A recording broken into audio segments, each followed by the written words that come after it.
जय हिंद दोस्तों। कैसे हो आप सभी लोग? उम्मीद है मस्त बिंदास होंगे और अपनी पढ़ाई को जबरदस्त तरीके से कर रहे होंगे। अपना जो लास्ट का सेशन हुआ था वो ट्रेपेजियम से रिलेटेड जो कॉन्सेप्ट थे उन पर जो क्वेश्चन प्रैक्टिस मैंने आपको करवाए थे, उम्मीद है आप सभी लोगों ने बहुत अच्छे से उन सभी क्वेश्चनों को प्रैक्टिस किया होगा और जो कॉन्सेप्ट उसमें यूज हुए थे उन सभी कॉन्सेप्टों का आपने बहुत अच्छे से रिवीजन किया होगा। क्योंकि आप कॉन्सेप्ट को जितना रिवाइज करोगे उतने फास्ट तरीके से आप क्या कर लोगे, क्वेश्चनों को सॉल्व कर लोगे। लास्ट के सेशन में हमने यहाँ तक के क्वेश्चनों को बहुत अच्छे से प्रैक्टिस करवाया था, बहुत अच्छे से आपको कॉन्सेप्ट ऑब्जर्व करने की जो टेक्निक होती है, जो अप्रोच होती है, उसको बहुत अच्छे से समझाने की कोशिश की थी। साथ ही मैंने आपको बताया था कि ये जो डायग्राम होता है, इस तरीके के डायग्राम के क्वेश्चन बहुत ज़्यादा एग्जाम में क्रिएट होते हैं। तो आपको इस डायग्राम को बहुत अच्छे से माइंड में रखना है और इसको कैसे सॉल्व करना है, इस टेक्निक को बहुत अच्छे से समझना है। क्योंकि अगर आपको जो अप्रोच मैंने बताई थी, अगर वो अप्रोच आपने याद नहीं की और आपको एग्जाम में इस तरीके का क्वेश्चन मिल जाएगा तो आप उसको बेसिक से करोगे, और अगर बेसिक से करोगे तो आपको बहुत ज़्यादा टाइम लगेगा। तो ध्यान से लास्ट के सेशन को देखना है। लास्ट के सेशन में मैंने जो आपको एक कॉन्सेप्ट बताया था, ये डायग्राम मैंने बहुत अच्छे से सॉल्व करके बताया था, इसको बहुत अच्छे से देखना है और इसकी अप्रोच को बहुत अच्छे से प्रैक्टिस करके रखना है। क्योंकि इस पर बहुत ज़्यादा क्वेश्चन क्रिएट होते हैं और हर एक एग्जाम में एक ना एक क्वेश्चन क्रिएट होता है। तो आपको क्या करना है, अच्छे से एक बार देख लेना है कैसे सॉल्व किया जाता है, कैसे आपको डायग्राम बनाना है। क्योंकि डायग्राम बनाना भी ज्योमेट्री में एक बहुत बड़ी कला होती है। अगर आपका डायग्राम बहुत अच्छे से बन जाएगा तो आप क्या कह सकते हो, किसी भी क्वेश्चन को सॉल्व करने के लिए गति दे सकते हो। अगर आपका डायग्राम बनाने का तरीका बहुत बेस्ट नहीं है, या कह सकते हैं कि आप डायग्राम को सही तरीके से नहीं बना सकते हो, उस क्वेश्चन में जो डाटा दिया है उस डाटा के अनुसार आप डायग्राम को नहीं बना पाते हो, तो आपका क्या होगा, क्वेश्चन को सॉल्व करने का तरीका कितना भी बेस्ट क्यों ना हो, आपको टाइम लग ही जाएगा।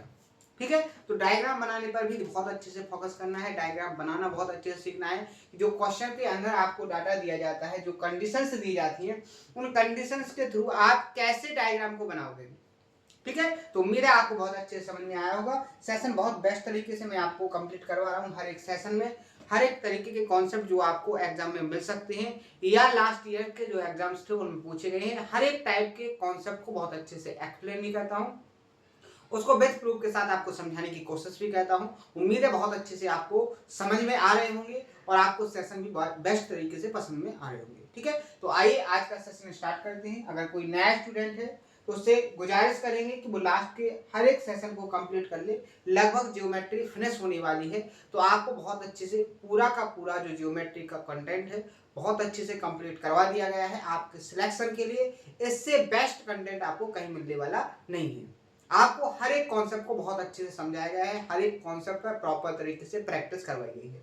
या कह सकते हो कि एक कॉन्सेप्ट को कैसे कंप्लीट कर सकते हैं, उसको समझकर, उसके प्रूफ को देखकर, उसके डायग्राम को समझकर, उसके डायग्राम को बनाकर, सीखकर और उस पर जितने भी टाइप के क्वेश्चन क्रिएट होते हैं उन सभी क्वेश्चनों को बहुत अच्छे से प्रैक्टिस करवाकर मैंने हर एक कॉन्सेप्ट को कंप्लीट करवाया है। ठीक है, आज का जो क्वेश्चन है, आज का जो सेशन है, इस सेशन के थ्रू मैं आपको ऐसे क्वेश्चन प्रैक्टिस करवाने वाला हूं कि जिनमें ज्यादातर रोल किसका होगा, डायग्राम का होगा। यानी कि अगर आप डायग्राम बना लेते हो तो क्वेश्चन बहुत फास्ट तरीके से सॉल्व होंगे, और अगर डायग्राम नहीं बना पाओगे तो आपको बहुत ज्यादा टाइम लगेगा। जैसे आपको जो भी क्वेश्चन में प्रैक्टिस कराऊंगा बहुत ध्यान से देखना कि मैंने उस डायग्राम को कैसे क्रिएट किया है। सबसे मेन रोल इसमें जो रहेगा वो डायग्राम का रहेगा, और ऐसे क्वेश्चन अब ज्यादातर क्रिएट होने लगे हैं क्योंकि एक डाटा से क्वेश्चन को सॉल्व करना अब थोड़ा इजी हो गया है, क्योंकि हर एक स्टूडेंट बहुत अच्छे से प्रैक्टिस करके जाता है।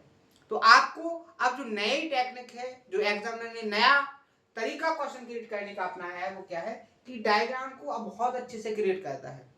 पहले एग्जाम में डायग्राम को देता था, लेकिन अब उसने डायग्राम को देना बंद कर दिया है, अब आपसे ही डायग्राम को क्रिएट करवाता है। तो उस डायग्राम को आपको कैसे क्रिएट करना, बहुत ध्यान से देखना।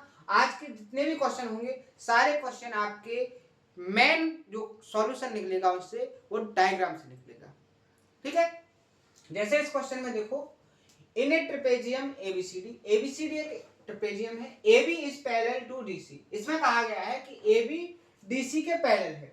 साथ ही देखो BC is perpendicular to DC, यानी कि यहां पर मेन जो लाइन है वो डीसी आ रही है। तो मैंने सबसे पहले कौन सी लाइन खींची, ये खींच ली डीसी। क्या खींच ली, डीसी। ये हो गया आपका डी, ये हो गया आपका सी। आगे उसने कहा है कि जो BC है वो DC पर परपेंडिकुलर है। परपेंडिकुलर का मतलब क्या होता है, 90 डिग्री के एंगल से जाए। तो यहां देखो C पॉइंट से ये हो गई BC, ये होगी आपकी BC, C और ये हो जाएगी आपकी B। यहां पर जो एंगल बनेगा वो कितने डिग्री का बनेगा, 90 डिग्री का। क्योंकि एग्जाम में जो क्वेश्चन दिया था उसमें बोला गया था कि जो BC है वो परपेंडिकुलर है किसके, DC के। आगे उसने बोला है कि BAD, B अगर आपका A यहां पर आएगा, D कितने डिग्री का, 45 डिग्री का। यानी कि एक एक्यूट एंगल बनना है वर्टेक्स A पर। तो वो तो देखो डायरेक्ट आपको समझ में आ जाएगा कैसे, इस तरीके से देखो, ये हो गया अपना क्या, यहां पर वर्टेक्स हो गया A। अब BAD ये बन रहा है आपका क्या, एक एक्यूट एंगल। क्लियर है?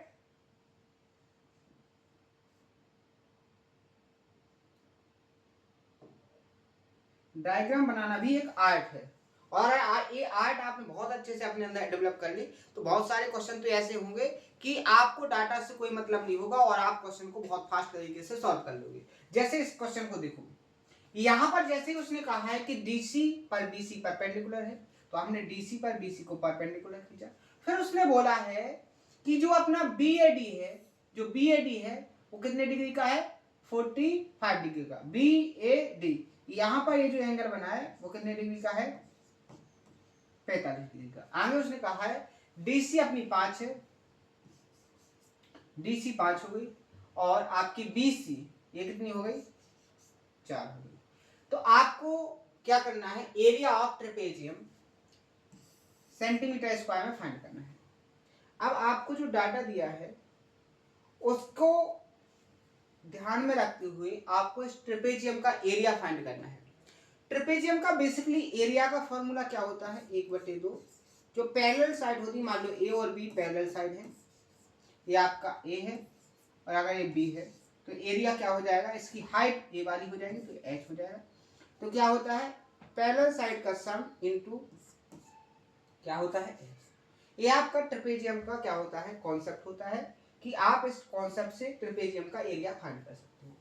यहां पर देखो आपको A की वैल्यू दी गई है, इस ट्रेपेजियम की हाइट भी दी गई है, क्योंकि आप देख रहे हो कि DC पर BC परपेंडिकुलर है, तो ये ट्रेपेजियम की क्या हो जाएगी, BC हाइट हो जाएगी। यानी कि आपको H पता है, A पता है। अगर आपको ये B लेंथ पता होती तो आप इस ट्रेपेजियम का एरिया फाइंड कर लेते, लेकिन आपने डायग्राम बना लिया तो अब आपका जो क्वेश्चन है बहुत शानदार तरीके से सॉल्व होने वाला है, क्योंकि अब इसमें कोई दम नहीं बचा है। कैसे, यहां देखो, अगर हम BC के पैरेलल पॉइंट D से कोई लाइन खींचे, कैसे, देखो इस तरीके से, क्योंकि आपको पता है जब क्वेश्चन सॉल्व ना हो रहे हो तो या तो हम डायग्राम में कोई क्रिएटिविटी करते हैं या फिर कोई डाटा में क्रिएटिविटी या शिफ्टिंग करते हैं। ये मैंने बहुत अच्छे से आपको तरीका बताया हुआ है।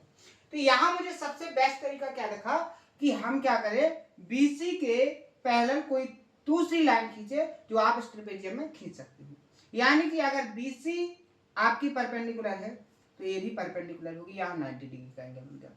ये 90 का, ये 45 का, तो ये एंगल कितने डिग्री का हो जाएगा, 45 का। यहां तक किसी को कोई दिक्कत? अब ध्यान से देखो, अगर ये 4 है तो ये भी 4 हो जाएगी कि नहीं हो जाएगी। यहां देखो ये 90, 45, 45, इस ट्राइंगल में देखो, अगर मान लो एक पॉइंट P है तो ध्यान से देखो APD में दो एंगल एक कैसे हैं, इक्वल, तो इनके आमने सामने की साइड में कैसे होनी चाहिए, इक्वल। 45 के सामने अगर ये 4 है तो यहाँ इस 45 के सामने ये वाली कितनी साइड होगी, 4 होगी। यहां ध्यान से देखो, अगर ये 4 है तो ये भी 4, ये 5 है तो ये भी 5, क्योंकि आप देख रहे हो कि ये क्या बन गया, एक रेक्टेंगल। क्या बन गया, एक रेक्टेंगल। आमने सामने की साइड कैसे हुई, पैरेलल, या तो कह सकते हो पैरेललोग्राम बन गया, या आप कह सकते हो रेक्टेंगल। रेक्टेंगल में आमने सामने की जो साइड्स होती हैं कैसी होती है, इक्वल होती है। क्लियर है? अब आप यहां पर देखो, कंप्लीट जो ट्रेपेजियम की पैरेलल साइड है, क्योंकि देखो AB आपकी CD के पैरेलल है, तो पैरेलल साइड क्या हो जाएगी, 5, और नीचे वाली साइड 5 और 4 9, तो आपका ट्रिपेजियम का एरिया क्या हो जाएगा यहाँ से 1/2 5 और 9 14 कितने हो जाएंगे 14 इंटू एच की वैल्यू हाइट कितनी हो जाएगी 4। यहाँ जैसे ही आप सॉल्व करोगे ये 2 हो जाएगा 14 दूनी 28। आपका यहाँ से जो आंसर निकलेगा वो ऑप्शन नंबर बी क्या हो जाएगा करेक्ट आंसर। तो आपने यहाँ पर देखा, अगर आपने डायग्राम को बहुत अच्छे से बना लिया तो क्वेश्चन का कोई वजूद नहीं है, लेकिन अगर आपने डायग्राम को बहुत अच्छे से नहीं क्रिएट किया तो आप क्वेश्चन को सॉल्व नहीं कर सकते हो, क्योंकि उसने ऐसे डाटा को सेट किया है क्वेश्चन के अंदर कि आपको डायग्राम करना क्रिएट करना थोड़ा टफ हो सकता है। लेकिन टफ होने के लिए है जिन्होंने सारे कॉन्सेप्टों में जो मैंने डायग्राम बनाना सिखाए हैं उन डायग्रामों को बहुत अच्छे से ध्यान से नहीं देखा है या खुद से एक बार डायग्राम को नहीं बनाया है, ठीक है, तो उनको ज्यादा प्रॉब्लम हुई होगी। लेकिन जो बहुत अच्छे से प्रैक्टिस कर रहा है, बहुत अच्छे से रिवीजन कर रहा है, उसको बिल्कुल भी प्रॉब्लम नहीं होगी, क्योंकि वो उसको डायग्राम बनाने का जो आर्ट है वो बहुत अच्छे से डेवलप हो चुका है। ठीक है, आगे बढ़े नेक्स्ट क्वेश्चन। यहां पर the sides AB and CD of a trapezium ABCD are parallel। कैसी हैं? AB और CD पैरेलल हैं जो ट्रिपेजियम ABCD के हैं, with AB being the smaller side। यहाँ देखो उसने कहा है कि ABCD पैरेललोग्राम है जिसमें AB और CD एक दूसरे के कैसे हैं पैरेलल हैं। ये हो गया पैरेलल, और जो AB है वो स्मॉल है किससे CD से, ये हो गई आपकी AB। तो यहाँ पर ध्यान देना था कि जो ट्रेपेजियम में दो साइड पैरेलल होती है उनमें एक छोटी होती है एक बड़ी होती है, तो छोटी आपकी AB है और बड़ी आपकी क्या हो जाएगी CD। ये बन गया आपका डायग्राम। आगे उसने कहा है कि विथ साथ ही AB being the smaller side P is the mid point of CD। ये इस लाइन को ध्यान से देखो, P is the mid point of CD। CD आपका है, ये हो गया आपका मिड पॉइंट क्या P। आगे देखो उसने कहा है कि ABPD इज ए पैरेललोग्राम। एक पैरेललोग्राम बना है कैसे ABPD इस तरीके से। देखो ये जो डायग्राम बना है ये आपका क्या बन गया एक पैरेललोग्राम, ध्यान से देखना है।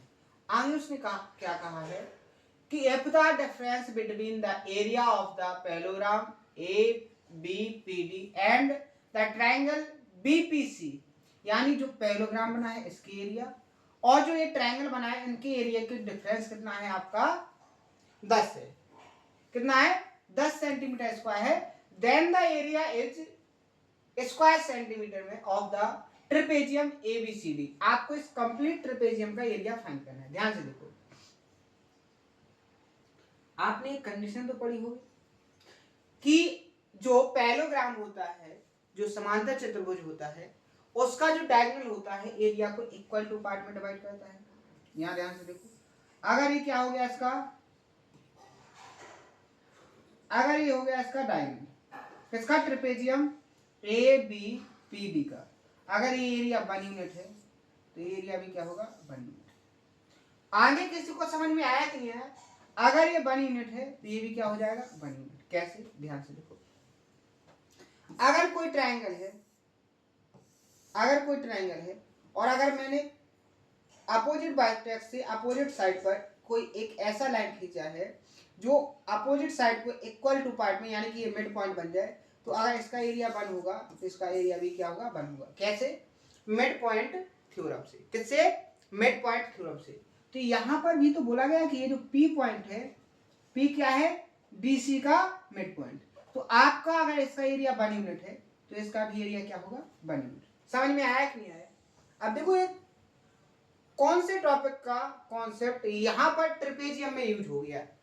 तो मैंने आपसे कई बार बोला है कि आपको जियोमेट्री में आप कॉन्सेप्ट को कई बार सीख लो, एग्जाम में कहीं पर भी कोई भी कॉन्सेप्ट पूछ सकता है। जैसे लाइन एंगल का कॉन्सेप्ट आपसे ट्रेपेजियम में पूछ सकता है, या आपका ट्रेपेजियम का कॉन्सेप्ट पैरेललोग्राम में पूछ सकता है। यानी कि आप कह सकते हो कि जियोमेट्री जो है बेसिकली एक दूसरे से जुड़ी हुई है, यानी कि एक ना एक कॉन्सेप्ट हर एक कॉन्सेप्ट से रिलेटेड है।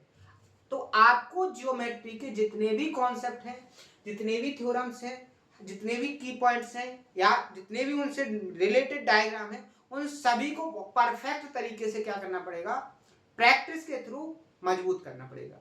आप जितने अच्छे से उनको प्रैक्टिस करोगे उतने अच्छे से आपके परफेक्ट तरीके से कंप्लीट हो जाएंगे और आप उतने अच्छे से क्वेश्चन को सॉल्व कर लोगे। जैसे आप देखो, इसको डायग्राम आपने क्रिएट कर लिया, आपको पैरेललोग्राम का कॉन्सेप्ट पता था कि अगर आप पैरेललोग्राम का डायग्राम निकालोगे तो डायग्राम उस पैरेललोग्राम के एरिया को इक्वल टू पार्ट में डिवाइड करता है। एक कॉन्सेप्ट आपको ये पता हो गया। अब आपको पता था कि ये P क्या है, CD का मिड पॉइंट है। अगर इस ट्रायंगल DBP का एरिया 1 यूनिट है तो ट्रायंगल CBP का एरिया भी 1 यूनिट होगा। अब एग्जामिनर ने जो कहा है वो क्या कहा है, उसने कहा है कि जो पैरेललोग्राम बन रहा था उसका एरिया क्या है, 1 और 1 2 यूनिट, और इस ट्रायंगल का एरिया क्या है, 1 यूनिट। इनका जो डिफरेंस है वो किसके बराबर है, 10, और डिफरेंस बेसिकली है कितना, 1 यूनिट, यानी 1 यूनिट किसके बराबर हो गया, 10 के बराबर। आपको इस कंप्लीट ट्रिपेजियम का एरिया फाइंड करना है। तो क्या है, 1 2 3 3 यूनिट, 3 यूनिट की वैल्यू कितनी होगी, 10 गुना। क्या हो जाएगा, ऑप्शन नंबर बी यहां से करेक्ट आंसर। किसी को कोई प्रॉब्लम हुई ऐसे क्वेश्चन को सॉल्व करने में? लेकिन यहां पर मेन क्या है, यहां पर आपका जो मेन है वो है आपका डायग्राम और छोटे छोटे दो कॉन्सेप्ट, एक तो पैरेललोग्राम से रिलेटेड और दूसरा आपका मिड पॉइंट थ्योरम से रिलेटेड। अगर आपको डायग्राम बहुत अच्छे से बनाना आ गया और आपको ये दोनों कॉन्सेप्ट, तो इस क्वेश्चन को 5 से 6 सेकंड में भी आप सॉल्व कर सकते थे और ऐसे ही एग्जाम के हॉल में आपको सॉल्व करना है। ठीक है, क्लियर है? आगे बढ़े, नेक्स्ट क्वेश्चन देखो। डायग्राम दिख रहा है कि नहीं, यहां देखो उसने क्या बोला है, in figure ABCD is a. इस क्वेश्चन को सॉल्व करने के लिए बहुत सारे स्टूडेंट तो सोच भी नहीं पाएंगे कि इसको कैसे सॉल्व करना है, लेकिन बहुत ही आसान क्वेश्चन है। कैसे करना है उसको देखो, अभी मैं बताता हूं आपको। यहां पर उसने बोला है कि ABCD is a trapezium. ABCD क्या है, ट्रिपेजियम है। AB पैरेलल CD, जो AB है वो CD के पैरेलल है। आगे देखो, and X and Y are the midpoint of AD and BC। AD का मिड पॉइंट X है, BC का मिड पॉइंट Y है। ठीक है, if the area of rectangle WXYZ is 20, ये जो रेक्टेंगल बना है इसका एरिया कितना है, 20।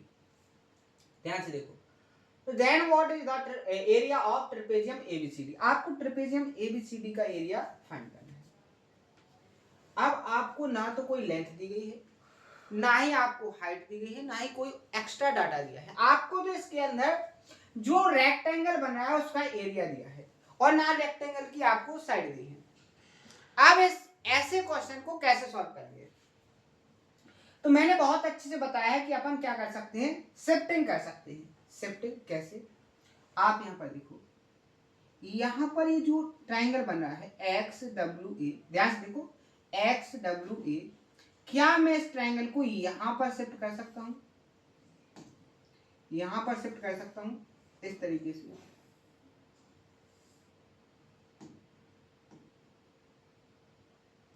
देखो ऐसे, ये यहां शिफ्ट हो जाएगा कि नहीं हो जाएगा, ध्यान से देखो, हो जाएगा कि नहीं हो जाएगा। तो जो एरिया इस नीचे वाले ट्रायंगल का है वही सेम एरिया ऊपर वाले ट्रायंगल का होगा कि नहीं होगा।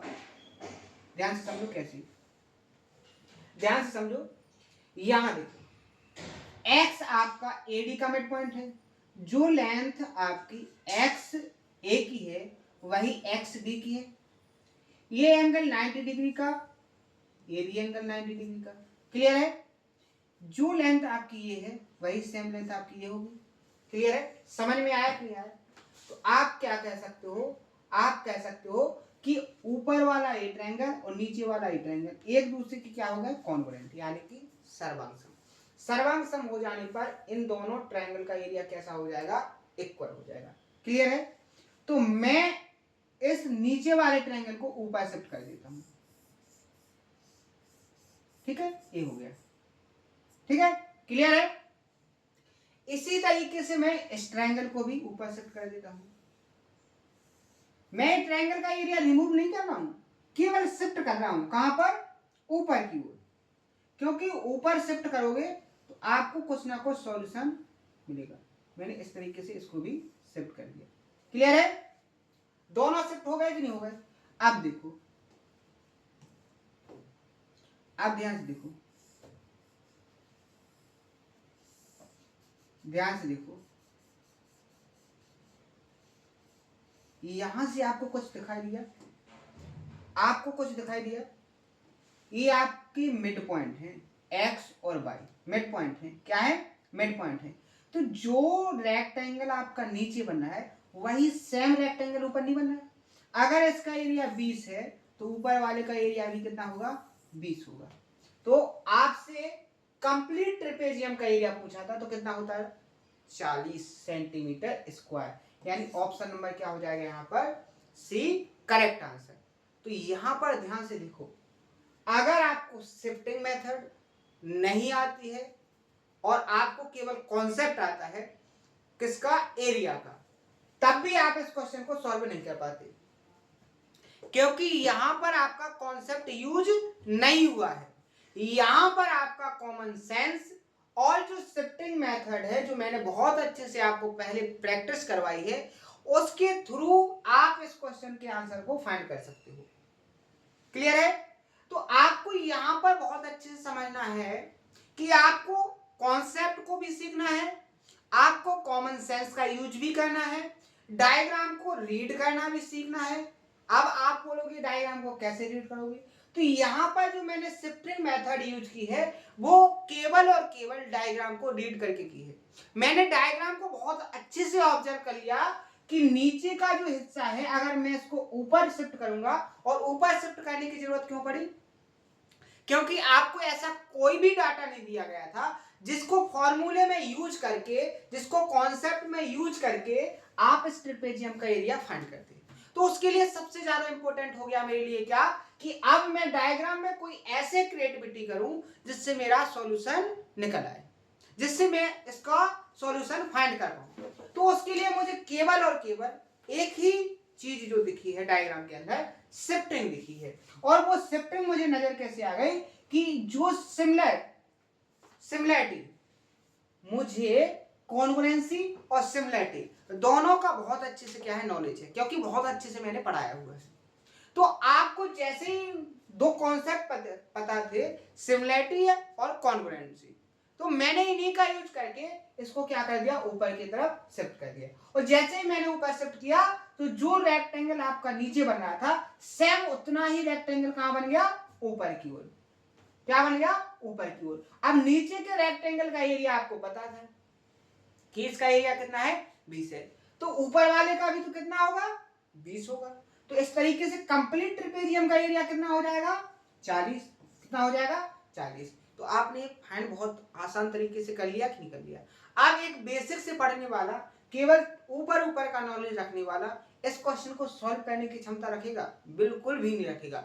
ऐसे ही एग्जाम के हॉल में स्टूडेंट को क्या कर दिया जाता है, साइड में कर दिया जाता है, क्योंकि वो क्वेश्चन केवल कौन से सॉल्व कर पाता है, छोटे छोटे क्वेश्चन। और लेंथी जो क्वेश्चन होते हैं, जो हकीकत में एग्जाम लेवल के होते हैं, उनको सॉल्व करने की क्षमता केवल 5% स्टूडेंट की होती है। वही उसको सॉल्व करते हैं, वही सिलेक्शन लेके जाते हैं। तो आपको कंप्लीट पढ़ना है, बहुत अच्छे से पढ़ना है, मेहनत से पढ़ना है। और ये सारी की सारी अप्रोच आपको कैसे, प्रैक्टिस से और पेशेंस से आएंगी। तो आप प्रैक्टिस करते रहिए, पेशेंस रखना है, क्योंकि आप एकदम से अगर करने की कोशिश करोगे तब भी नहीं होगी, आपको पेशेंस से करना है। क्योंकि मैंने बहुत अच्छे से देखा है, पढ़ने वाले क्या करते हैं, मुझे 30 मिनट में कुछ नहीं आ रहा है, वो क्या काम करें, एक दिन में कम से कम 5-6 लेक्चर देखेंगे, लेकिन उससे कुछ होने वाला नहीं, क्योंकि नेक्स्ट डे उसको कुछ पढ़ना ही नहीं है। तो आपको पेशेंस से, कंटिन्यूटी के साथ डेली टू डेली अपना वर्क कंप्लीट करना है, अपने कॉन्सेप्ट को रिवाइज करना है, ज्यादा एक्स्ट्रा पढ़ने की कोशिश बिल्कुल नहीं करना है। आप तो एक रिदम में आगे बढ़िएगा, आपका सिलेक्शन 100% हो जाएगा। बहुत सारे स्टूडेंट ऐसे होते हैं क्योंकि वो कंटेंट के पीछे भागते हैं, 10 सेशन को अटेंड करेंगे, 10 टीचर्स को अटेंड करेंगे, लेकिन इससे कुछ होने वाला नहीं है। एक टीचर को फॉलो कीजिए, एक टीचर के कंटेंट पर कमांड बनाइए, क्योंकि आप ये मान के चलिए टीचर बहुत अच्छे से कंटेंट को एनालिसिस करके, बहुत मेहनत के साथ कंटेंट को क्रिएट करके वो आपको प्रोवाइड करता है, वो आपको समझाने की कोशिश करता है। तो कंटेंट में किसी भी टीचर की कमी नहीं होती है, बस थोड़ा है कि आपकी ट्यूनिंग किस टीचर से बैठ रही है। कुछ ऐसे होते हैं कि केवल सिंपल पढ़ना चाहते हैं, तो वो छोटा जो सिंपल सिंपल पढ़ाएगा उससे बहुत अच्छे से ट्यूनिंग बैठ जाएगी। कुछ स्टूडेंट ऐसे होते हैं जो क्या करते हैं, वो सिलेक्शन वाला कंटेंट पढ़ना चाहते हैं। अब वो चाहे सिंपल हो चाहे कैसा हो, एडवांस लेवल का हो, वो पूरा का पूरा पढ़ना चाहते हैं, तो उनका उस टीचर से ट्यूनिंग बैठ जाएगा जो पूरा का पूरा पढ़ा रहे हैं। जैसे आपको प्री और मेंस की तैयारी एक साथ करवाई जा रही है। मैंने बोला था कि ट्रेपेजियम के जो बेसिक कॉन्सेप्ट से रिलेटेड जो प्री में पूछे जाने क्वेश्चन है वो मैंने पहले आपको कंप्लीट करवा दिए हैं। अब जो स्टूडेंट केवल प्री तक पढ़ना चाहता था तो वो इससे जो 3 से 4 सेशन हो गए उससे पहले भी वो स्टॉप कर सकता था, यानी कि वो ट्रेपेजियम का कंप्लीट जो उसको पढ़ना है प्री लेवल का वो हो गया है। लेकिन अगर उसको मेंस देना है, उसको मेंस को क्वालिफाई करना है, तो उसको यहाँ भी बहुत ध्यान से पढ़ना होगा, बहुत कंटिन्यूटी के साथ, पेशेंस के साथ, प्रैक्टिस के साथ, यहाँ भी उसको मेहनत से पढ़ना होगा, तब होगा। तो आपको देखना है कि कैसे आपको पढ़ना है, कौन सा कंटेंट आपको बहुत अच्छे से प्रैक्टिस करना है। तो मेहनत से पढ़ोगे, कंटेंट सफिशिएंट है, एक बार में आप कंप्लीट करो। ज्यादा भागने की कोशिश बिल्कुल ना करो, क्योंकि भागने से आपको आपकी सक्सेस नहीं मिलेगी, केवल और केवल पेशेंस और प्रैक्टिस से मिलेगी। मैं हर एक सेशन में आपसे बोलता हूं, पेशेंस और प्रैक्टिस कंटिन्यू कीजिए, 1 साल का पूरा टाइम दीजिए सिलेबस को पूरा करने में। नहीं तो अगर आपने ऐसा सोचा कि मैं 4 महीने के अंदर सिलेबस करूंगा, आप 4 साल में भी सिलेबस नहीं कर पाओगे, क्योंकि बहुत अच्छे से मुझे पता है कि स्टूडेंट कहां पर वीक हो सकता है, कितने कंटिन्यूटी, अगर वो एक दिन में 10-10 सेशन देख रहा है तो वो कितने दिन तक देख सकता है, बहुत अच्छे से पता है। तो ज्यादा भागने की कोशिश बिल्कुल ना करो, पेशेंस के साथ प्रैक्टिस करते रहिएगा, आपका सिलेक्शन 100% होगा। सिलेबस को पूरा 1 साल दीजिएगा, एक बार दीजिए, पूरा साल दीजिए, 1 साल में पूरा सिलेबस कंप्लीट करो, और उसके बाद प्रैक्टिस करो, मॉक लगाओ और फॉर्म अप्लाई करो और सिलेक्शन लो। ये आपकी बहुत बेस्ट अप्रोच है। तो आज के सेशन में इतना ही। अगर कोई डाउट आया हो तो उसको जरूर बताना कमेंट में, हर एक डाउट को सॉल्व किया जाएगा। एक डाउट है जो मैंने आपको लास्ट के सेशन में बोला था, तो आज तो थोड़ा मैं काम से बाहर जा रहा हूँ, इसलिए कल इसका डाउट आपको प्रॉपर तरीके से बताएंगे कि इसका सॉल्यूशन है क्या। ठीक है, मुझे याद है, लेकिन आज थोड़ा काम है इसलिए मैं इसको आज एक्सप्लेन नहीं कर रहा हूँ। कल मैं इसको बहुत अच्छे से एक्सप्लेन करूंगा, आपको बहुत बेस्ट तरीके से बताऊंगा। तो आपको ये नहीं सोचना है कि अगर मैंने कमेंट किया है उसका जवाब नहीं मिला, आपको जवाब जरूर मिलेगा, पूरी तरीके से सेटिस्फाई करेंगे। तो आज के सेशन में इतना ही, मिलते हैं नेक्स्ट सेशन में। अगर सेशन पसंद आए तो इनको ज्यादा से ज्यादा शेयर जरूर करें। आज के लिए इतना ही, थैंक यू।